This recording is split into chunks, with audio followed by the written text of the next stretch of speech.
నమస్తే ఫ్రెండ్స్. నేను మీ Sravani. Welcome back to Sravani's kitchen. ఈరోజు మన కిచెన్‌లో అటుకులతో ఈజీగా చేసుకునే మరొక ప్రసాదం రెసిపీని చూపించబోతున్నాను.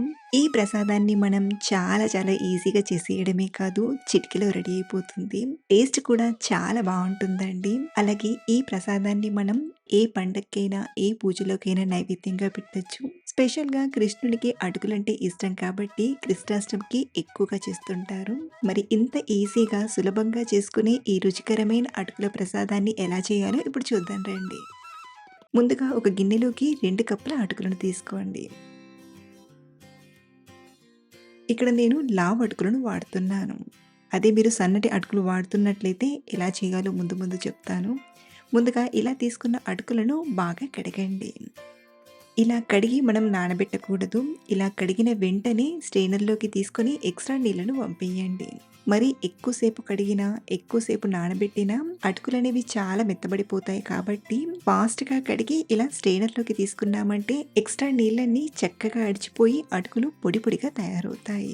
అదే మీరు లావటుకులు కాకుండా సన్నటి అటుకులు వాడుతున్నట్లయితే అటుకులను జల్లించి ఒక గిన్నెలోకి తీసుకొని పావు కప్పు నుండి అరకప్పు వరకు నీళ్ళని కానీ లేదా కాచి చల్లార్చిన పాలను కానీ కొంచెం కొంచెంగా వేసుకుంటూ కలిపైనా తీసుకోవచ్చు. ఇక్కడ మనం తీసుకున్నది లావటుకులం కాబట్టి టెన్షన్ ఏమీ లేకుండా ఇలా కడిగి స్ట్రెయినర్‌లోకి తీసుకుంటే సరిపోతుంది.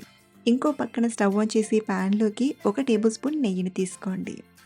నెయ్యి వేడయ్యాక ఇందులోకి 1 టేబుల్ స్పూన్ చొప్పున బాదాం, జీడిపప్పు పలుకుల్ని తీసుకొని ఫ్రై చేసుకుందాం. ఇలా ఇవి కొంచెం ఎరుపు రంగులోకి వచ్చాక ఒక గిన్నెలోకి తీసుకొని పక్కనుంచండి. ఇప్పుడు ఇదే నెయ్యిలోకి ఒక ముప్పావు కప్పు కొబ్బరి తురుమును తీసుకుందాం. ఇక్కడ నేను కొబ్బరిని గ్రేటర్‌తో గ్రేట్ చేసి తీసుకున్నాను. మీరు కావాలంటే గ్రైండ్ చేసైనా వాడుకోవచ్చు. కొబ్బరి అనేది ఇలా నేతిలో కాస్త ఫ్రై చేసి తీసుకుంటే సరిపోతుంది. ఇప్పుడు ఇదే ప్యాన్‌లోకి 1 కప్పు బెల్లం తురుమును, ముప్పావు కప్పు నీళ్ళను తీసుకొని బెల్లాన్ని కరిగించండి.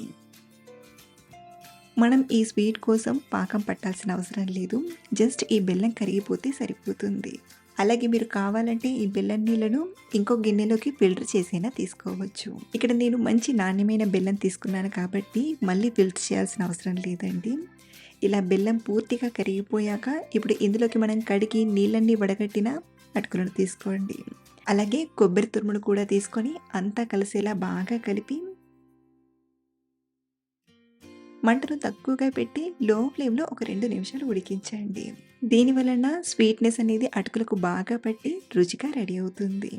2 నిమిషాల తర్వాత మూత తీసామంటే అటుకుల ప్రసాదం రెడీ అయినట్లే. చివరిగా ఇందులోకి మంచి ఫ్లేవర్ కోసం అర టీ స్పూన్ యాలక్కుల పొడిని, అలాగే మనం ఫ్రై చేసి పెట్టిన డ్రై ఫ్రూట్స్‌ని, చివరిగా ఒక టేబుల్ స్పూన్ నెయ్యిని తీసుకొని బాగా కలపండి. అంతే, సింపుల్‌గా చేసే అటుకుల ప్రసాదం తయారైపోయింది. ఇలా మనం పూజలోకి త్వరగా ప్రసాదం చేయాలంటే ఈ అటుకుల ప్రసాదం చేసి పెట్టడం చాలా శ్రేష్టకరమండి.